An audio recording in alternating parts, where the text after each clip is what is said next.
আসসালামু আলাইকুম বন্ধুরা, আশা করছি সবাই ভালো আছেন। আমিও আপনাদের দোয়ায় আল্লাহর রহমতে ভালো আছি আলহামদুলিল্লাহ। তো আজকে সকালে ঘুম থেকে উঠে বের হয়ে দেখি শিল্পী ঝাড়ু নিয়ে এই আমার বাগানটা পরিষ্কার করছে। আসলে বাগানে এত পরিমাণ ময়লা হয়ে গেছে যে ভিডিওতে যদি আপনাদের দেখাতাম, দেখতে পাচ্ছেন অবশ্য অনেক ময়লা।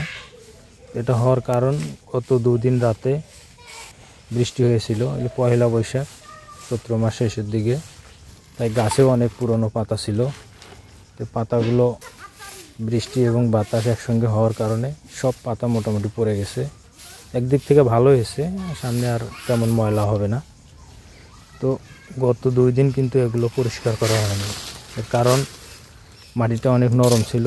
বাতাস আর বৃষ্টির পানিতে কাদার সঙ্গে কিছুটা মিশে গেছে পাতাগুলো, যার কারণে 2 দিন আর ঝাড়ু দেওয়া হয়নি। আজকে ঝাড়ু দিচ্ছে, প্রায় 2 ঘন্টা লেগে গেছে ঝাড়ু দেওয়া।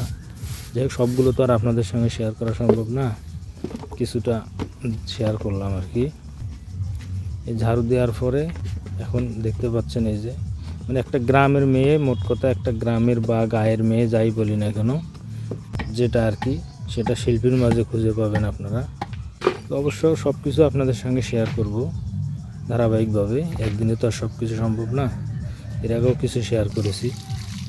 এই যে ঝাড়ু দেওয়ার পরে এখনও মনে হয় আমার এই বাহিরের বারান্দা, বাইরের যে ঘর আছে এই ঘরের বারান্দাটা মনে হয় এই যে যা ভাবছি তাই, এটাতে কাদা লাগাচ্ছে।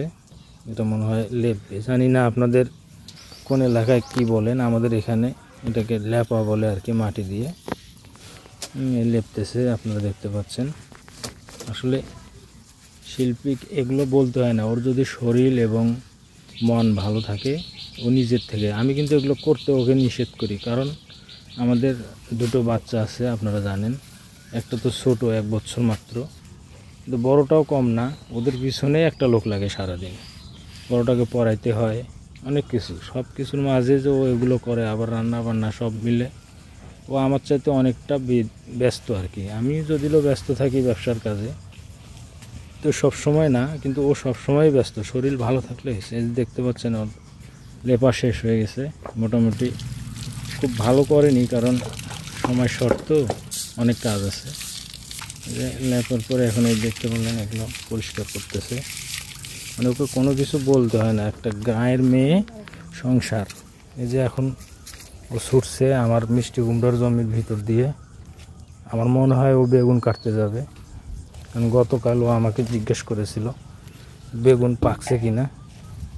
আমি বলছি তুমি তো একা পাবা না, ও খালা বা অন্য কাউকে শেয়ার করতে। খালা কাজ করছিল, কিন্তু হাফবেলা করে উনি নাকি কোথায় চলে গেছে, অর্ধেক দিন করছে আর কি। যাই হোক, ও একাই চলছে।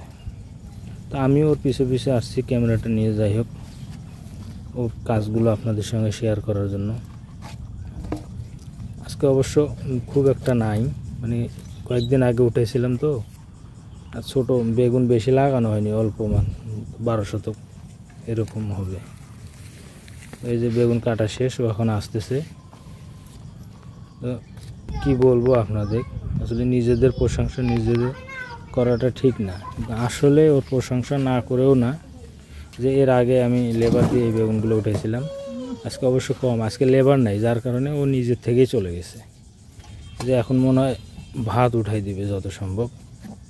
হ্যাঁ, চুলা থেকে যে ছাই নিয়ে যে চাউল ধুচ্ছে, সকাল থেকে খাওয়া হয়নি, এখন অলরেডি সকাল থেকে প্রায় দুপুর হয়ে গেছে।